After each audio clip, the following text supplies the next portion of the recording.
अस्सलाम वालेकुम। आज मैं आपको खांसी और ये जो आजकल के मौसम के असरात हैं, इसके लिए इतनी अच्छी रेमेडी बता रही हूँ। खांसी के लिए ये बहुत मुफ़ीद है, इसको खसखस बोलते हैं। हम अपनी ज़ुबान में खसखास भी बोलते हैं इसको।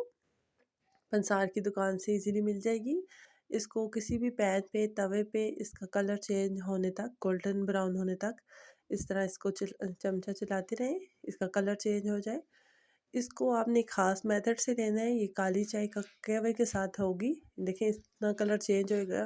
थोड़ी सी चीनी मिला के इसको इस तरह मिक्सी में पीस लेंगे आप। ये देखिए इसका पाउडर बन गया। ये काली चाय के कहवे के साथ लेके सो जाना है। अगर वीडियो अच्छी लगी तो लाइक एंड सब्सक्राइब कीजिएगा। अल्लाह हाफिज़।